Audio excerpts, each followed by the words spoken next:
So that, the divine energy is already here. That's the reality. That's what's happening constantly.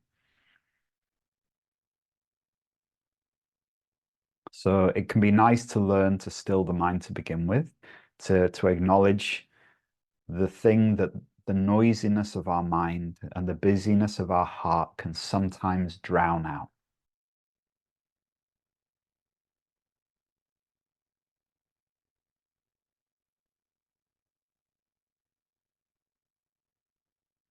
And so we're paying attention to what's already here, but also equally, we're turning down the internal noise which separates us from the experience of that divine totality, that magnificence.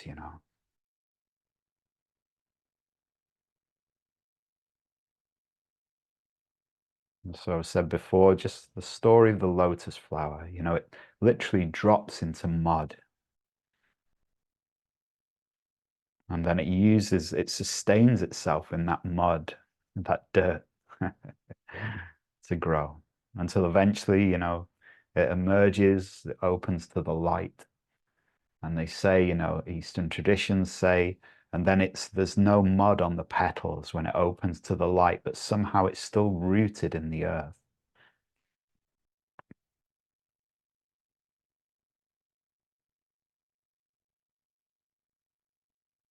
And so let's begin this process by opening to the light.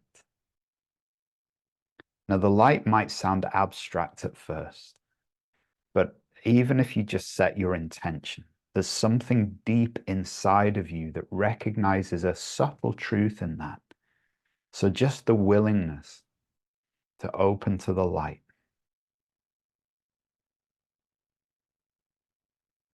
We might not perceive it, see it, but we might just have this subtle feeling at first of this sense of ease, the appreciation for this pure vibration.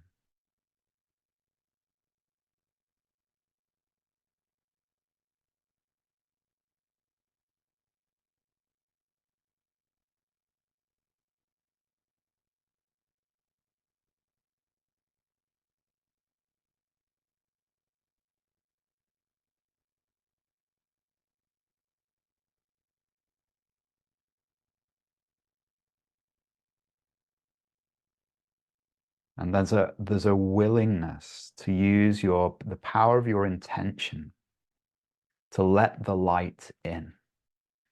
So it means just inviting it into your being, into your cells and your muscles.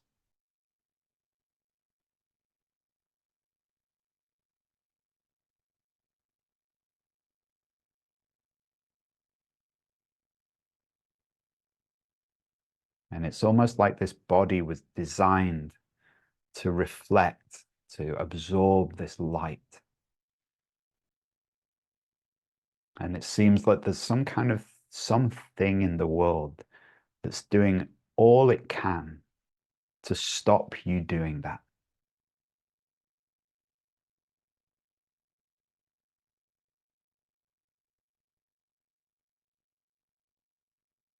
It stops you doing that by saying you're just a sinner, you're just bad, you're just unconscious, you're just this. You should feel guilty, you should feel shameful. It has all these things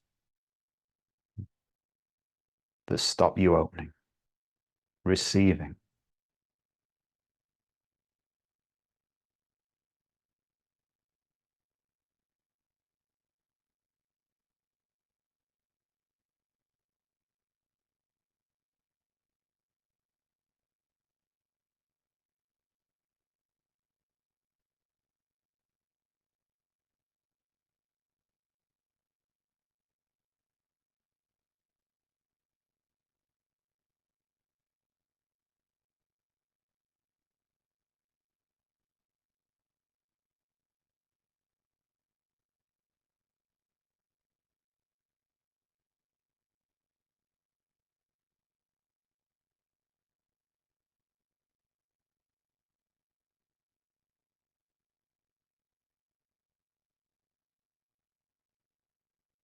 So just receive the transmission of this light, this beauty, this peace.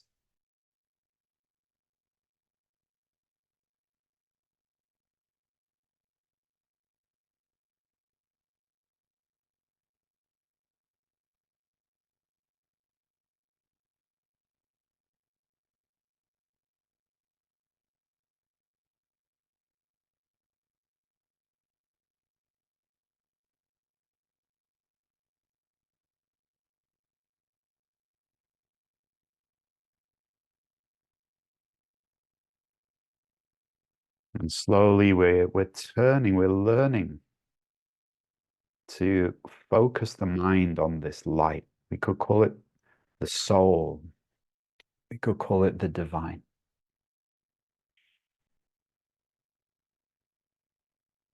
Until that light becomes the foundation of our being. And then when it becomes the foundation of our being, we can say, I am the light.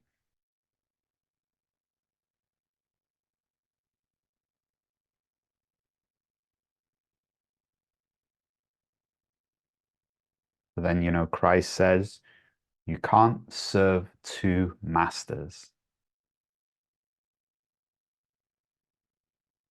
So you can serve that which isn't the light, born of the flesh.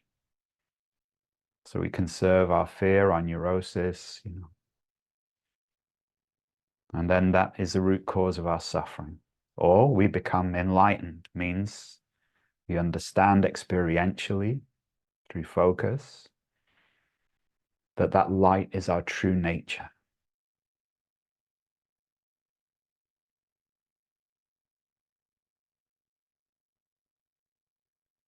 And this is then a cleaning job, a clearing away, an uprooting of the weeds from the garden of our consciousness.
And so one of the easiest and highest forms of meditation is simply sitting in a surrendered attitude to the light, to the divine.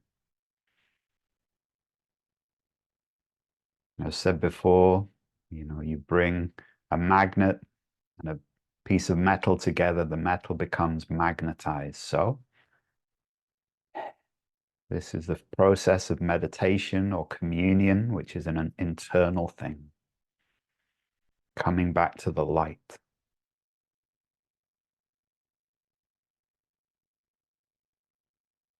The peace and the change that comes from within.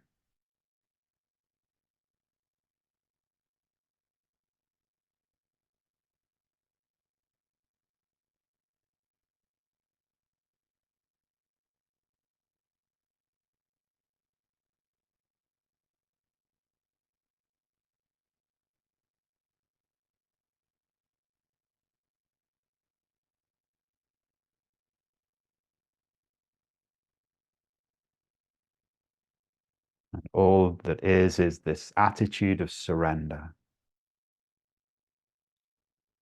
Receiving, allowing, surrendering. allowing yourself to come back to the original consciousness.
Occasionally, if you feel any tension build up in your body, kind of relax, release the tension, maybe just in your face, your shoulders, your arms.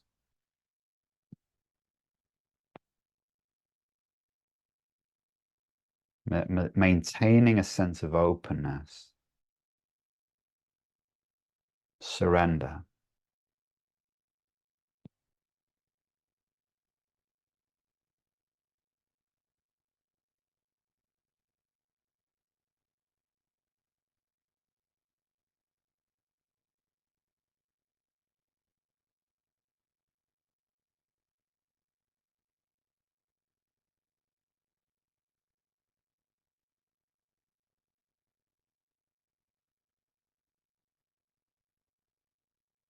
Okay, and then give your toes and your fingers a little wiggle.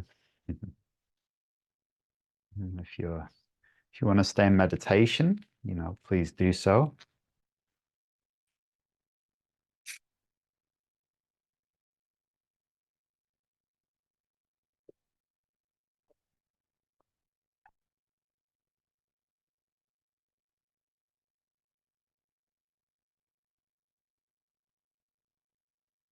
And then it would take me a long time to get to sleep, but I think sleep is it can be a manifestation of how the day goes. So if we have a lot of busyness in the day, it's harder to calm down and just stop. So, my life is really built around a core of stillness and peace as much as possible. And I've manufactured my life over a number of years to celebrate that. And so to have more of that. And so what I noticed because of that, generally, um, because I have ADD, so I have a busy mind anyway. So what works for me is I'll just put some spiritual text on, and I know if I put it on for 10 minutes as I go to sleep, if I listen to that, I don't get to the end of it. But sometimes, weirdly enough, if I don't listen to something going to sleep, then my mind doesn't go quiet enough sometimes. So I'm just considering that. So, so the way that we heal is everything we've suppressed in our consciousness wants to come through us. And so we have memories, and they can seem irrelevant things, but usually what they're doing is they're presenting themselves to be healed. So it can be useful to have a healing technique to allow them to heal and to pass through. And so it's the quality of consciousness that allows us to heal. Usually, what we call trauma or stored emotion is when we didn't have the capacity to heal that thing in the moment. There was too much stress, too much fear, something that got it lodged in the body. And so the ability to allow that to come through is really great. I don't know if I've ever shared the Ho'oponopono prayer with you before. That's really great for healing the past. And so I'll send that over, but basically it's a very simple mantra they use in Hawaii. So it's, I love you, I'm sorry, please forgive me, thank you. And so you're just repeating that in your mind. So when something comes up from the past, a memory, as the memory appears, I love you, I'm sorry, please forgive me, thank you. And you're just repeating that. And that's designed to clean the consciousness. So I'll send you over a copy of that. So that can be really helpful.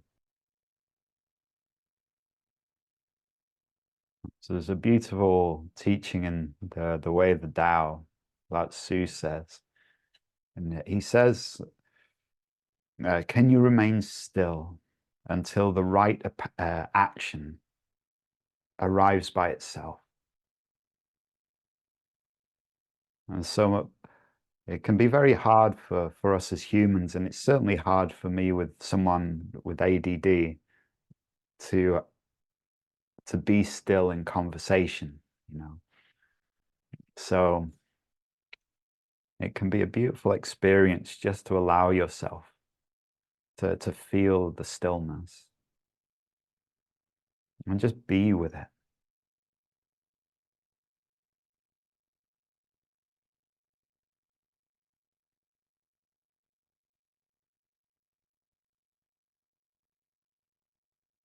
Maybe focusing on your breath or giving your mind to a mantra.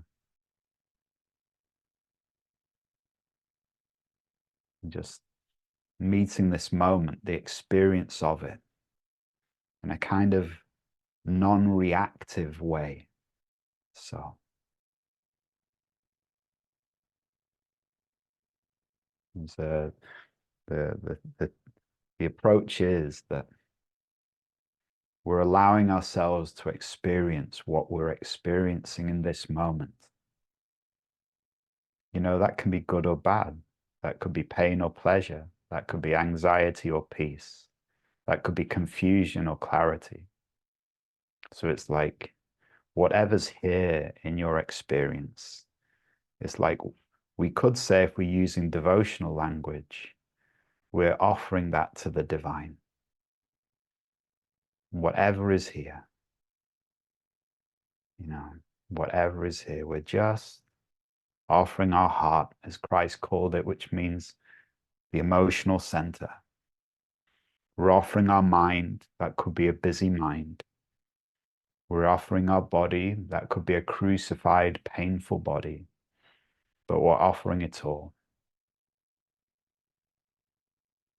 It's like, you take care of this.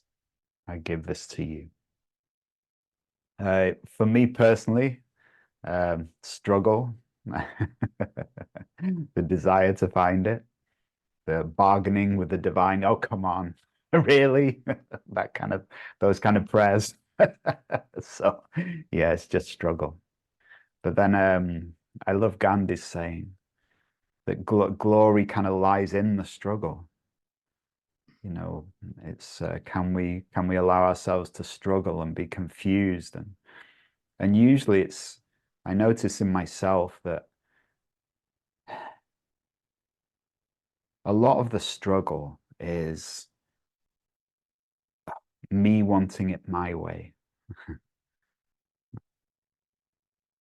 So that's, you know, in essence, that's all of my struggle. But then there's, maybe that's okay as well. Maybe the seed struggles to grow. Maybe it doesn't just poof, become a lotus flower. It struggles through the soil now and again, and, you know, struggles in the storm that comes and closes itself up, you know.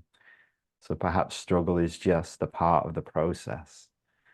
And so when I usually speak to God, and if I'm struggling, you know, the voice always comes, just give it to me.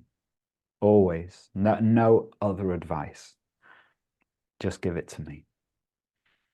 And so usually I remember then, I give it back. Some peace starts to come back. Okay. Okay. And it kind of almost one, it says to, you know, follow the breadcrumbs. like you know, one of the things Martin Luther King Jr. said was, you don't need to know the whole staircase, just where the next step is. So then I'm just listening. Where's the next step? Okay, the next step is sleep. The next step is go for a walk. The next step is, so I'm always looking for that next step. And one thing I have to remind myself of constantly is I'm allowed to be happy. You know, my teacher in India, he said, people get it wrong. They think they're here to serve God, but really God is here to serve them. Their job is to be happy. So, um, I mean, So, there's different levels to that teaching. The what I teach is that the divine source can be accessed in any way. Um, so to yogis, they usually see the divine source. The mystics of India see the divine source as what they call prana. It means energy, a vibration of energy. And so that's how they see the divine source. So they operate on an energy level. And then the devotional mystics see the divine source and a personification. And so they have all the gods and goddesses of India, or the Buddhas, or the Christs, or the Marys. And so they make a personalized version, an invisible friend.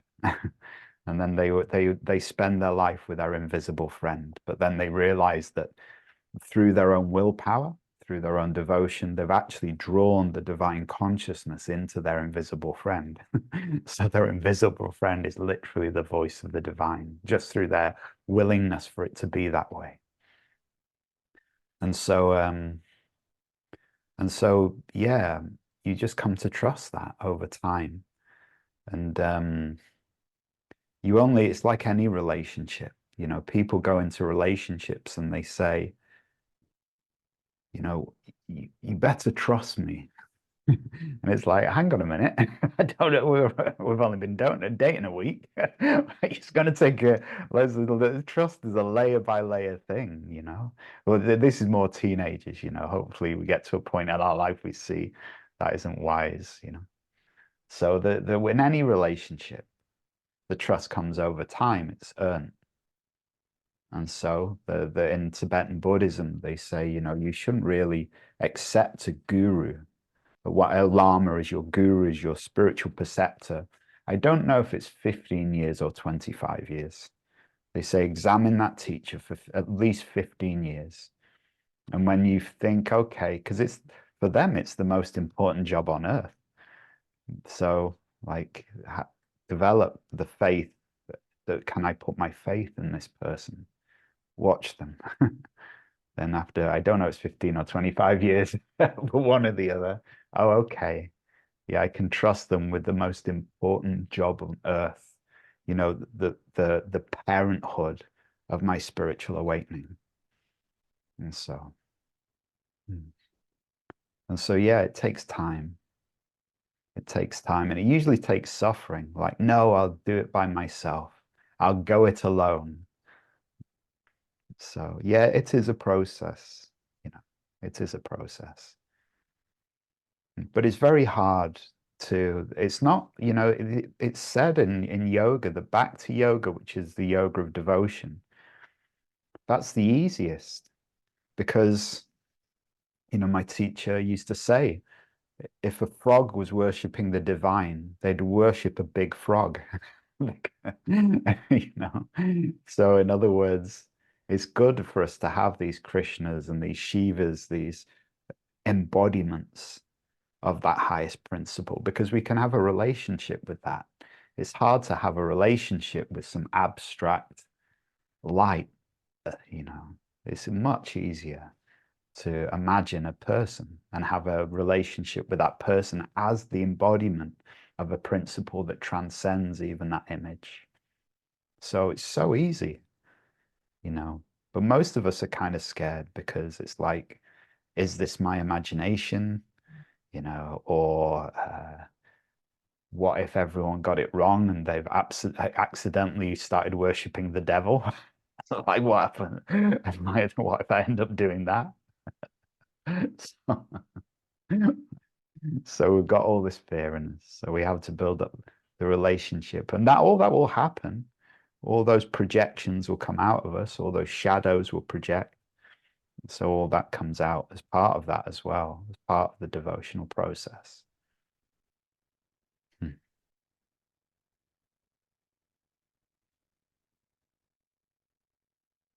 So, this path is partly study, watch, understand, study, watch, understand, learn. And maybe that learning and that stripping away never finishes. Maybe it's just layer after layer after layer after layer. That's maybe the process until, you know, some awakening starts to happen that's very obvious, you know. And the teaching component might be useful, like, like read the Bible, read the Quran, read the Bhagavad Gita. They call that learning the Dharma. And so that's like the the junior school version of spirituality. You're just learning to dot the I's and cross the T's before you've awakened to your totality. And then there's that's useful because it stops us hurting ourselves as a child, learning the means, but then like I used to see it as you plant a tree and you put a stick next to it and it saves it from the storm. And so that's for me religion. So it's like start off, not saying religion is a great thing because it has its problems, but it's also offers a container to start you off. But then that same stick, as the tree grows, will impede the tree's growth. So it has to outgrow the stick, which was once supporting it. And so eventually, we have to have that divine connection for ourselves. Well, at least that's my experience. And so it's really tough, this awakening process. I find myself more and more just wanting to withdraw, you know, to withdraw from the world, just be in stillness within that communion. Because even teaching is challenging sometimes, because you realize you could say the most profound truths on earth and they don't really help anyone. They feel good for 10 minutes, maybe a day. Then tomorrow, mind wants more information or doubts it. We need to have our own encounter. We need to awaken to the divine within ourselves. No one else can do it for us. It's not possible. So, and that takes work. And so then, spiritual teacher really is, just to remind you it's worth it to go through the process and to motivate you to look for yourself. It's only when you find it in yourself that you start to become free. So, mm.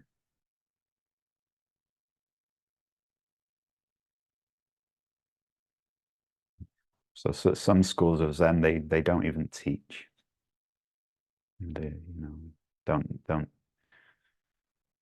they just say, practice, practice. And then maybe you'll get to ask one question a week to the Zen master. Just something that's been bothering you. You can't shift in your meditation. And on a very rare occasion, the Zen master might answer your question.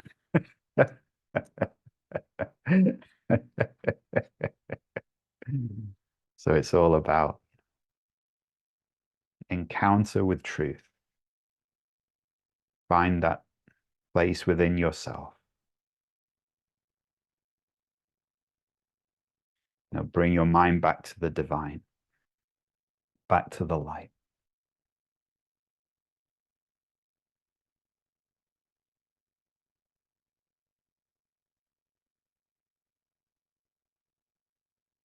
And then Christ makes it sound simple. Love other people like I have loved you. One of his final messages to the disciple. Oh, okay, no problem. I'll go. Really? No. Still can't do it. Someone looks at me wrong. So we can see loving people, it requires so much healing, you know.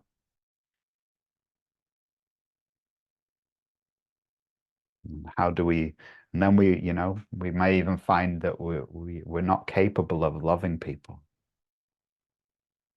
as long as there's a concept, there's me and that person, there's duality, separation. But when the soul recognizes itself in that person, then the love is there naturally. I'm not trying.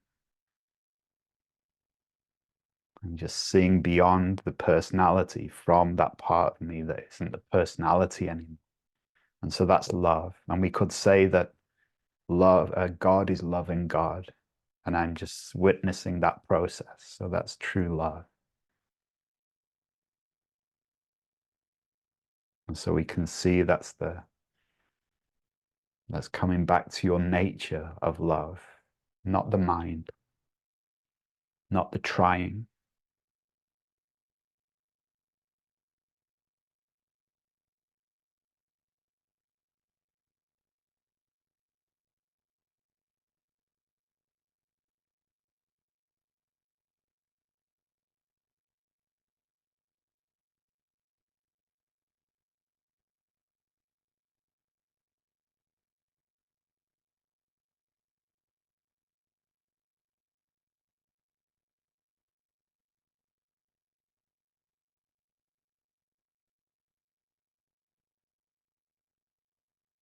So we first, you know, first we fall in love with the divine.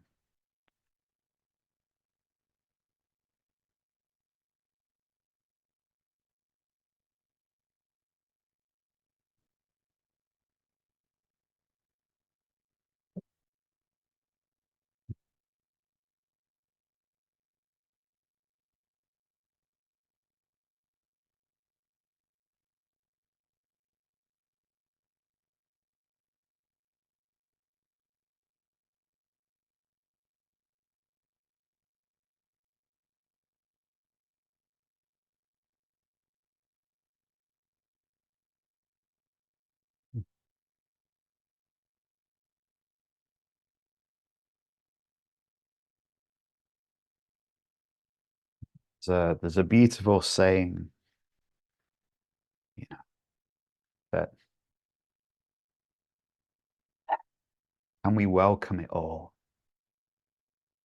And can we just, one of the Tao, which means the way, the natural way, is we might discover to be in love, it requires a naturalness to our being. So one of the great sayings I heard in India was, you know, love a tiger, but don't get in the cage with it because it will devour you. Then you, while you're getting devoured, unless you're some enlightened being, you're probably not going to be in love with the tiger. And so we have to also, so we might find, okay, to come back to love, I just need to be by myself for a while. And to come back to love, I might uh, need to allow myself to be angry and frustrated and exhausted. Can I allow that? Because that's love. Can I, you know, allow myself to feel broken, disconnected? And that's love. If I'm fighting against myself, my humanness, I'm not holy enough, that's not love. Love is, I'm not holy enough today. That's okay. I'm kind of allowing my humanness, you know. I've been meditating on one of the Christ Kingdom of Heaven quotes recently, and I can't remember it, but it's really echoing around my head, and it's along the lines of a farmer plants seeds And then some like a criminal comes and plants weeds amongst the seeds. And he said they're along the lines of just let the seeds and the weeds grow. And when you come to the end of your life, the divine will come and pull up all the weeds. And I've been thinking about what that means. I'll have to find the exact quote. And that's about entering the kingdom of heaven. And so in a way, it's saying within the human condition, we have the flowers and we have the weeds as well. So it's just how it is. And so it's almost saying, don't get too caught up in just trying to suppress and delete everything that it is to be human. But just experience it all. And in that experiencing it all, there's no suppression. There's no rejection. And so there's a peace within the fear, the terror, the exhaustion, the depression, the jealousy, the anger, the fear. I was like, oh, okay, here it is. Human condition.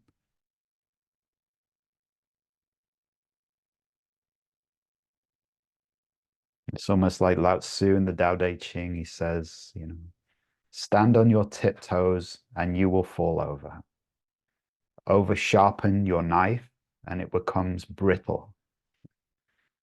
Try and shine your light and you dim it. In other words, by embracing the thing that we're trying to reject about ourselves, by stopping trying to be so perfect, there's more chance that a natural perfection will present itself. He calls it the law of opposites. So in other words, trying to be too holy will make you more unholy because you'll get frustrated, because you won't live up to that.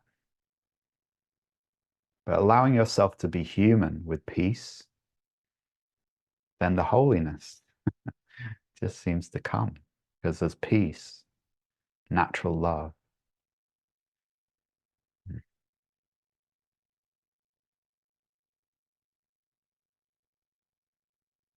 There's nothing worse than being around someone who's trying to be so holy. It's like, ugh. That saccharine spirituality that we've probably all experienced, in ourselves as much as everyone, as we're trying so hard.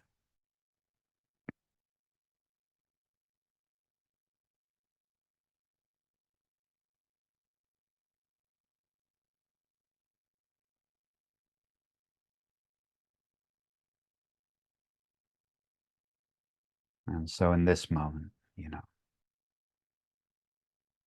just offer yourself to the divine, to Christ, to Mary, to Buddha, to Shiva. Just offer yourself, open yourself.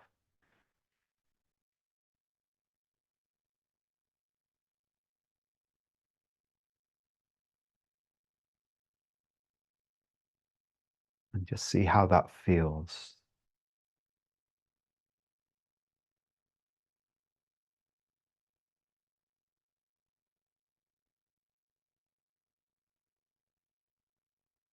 And when you go past a statue of, a deity, people make it very complicated. Offer a certain type of flower, offer this certain type of food, do it at this time, do it in this way. So they even make that complicated. The divine essence just told me, when you walk past the statue, just look at it and say, I love you 3 times. So that's more than enough. So walk past a picture of Christ or your guru or your teacher, just silently. I love you, I love you, I love you. That's enough. It's not complicated, you know. And then is that for the statue or the picture? Does the divine need our love? Not at all. So who is the beneficiary of that love? We are. It feels great to be in love. And when we're in love, you know, everyone feels great around us.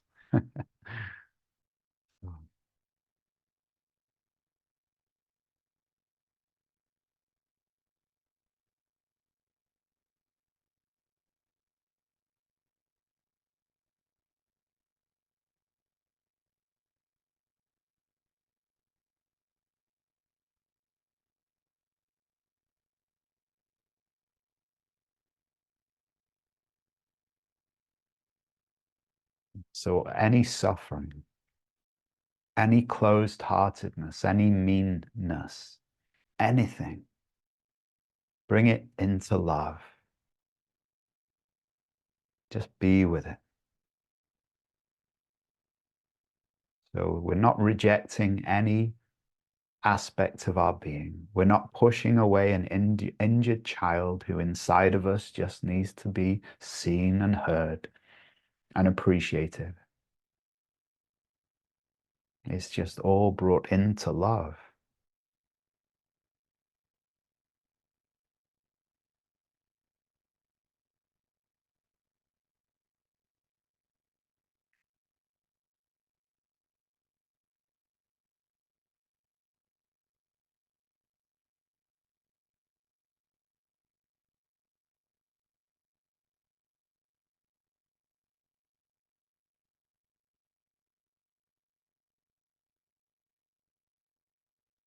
As we sit in the presence, to calm the mind, we can say a prayer or a mantra, or we can visualize a divine being.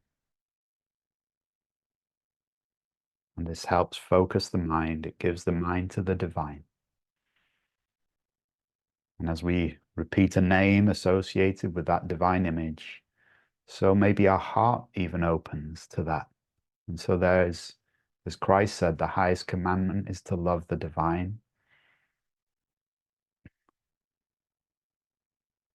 And because in that love, we start to heal. And because the divine is love, when we're loving the divine, we become divine.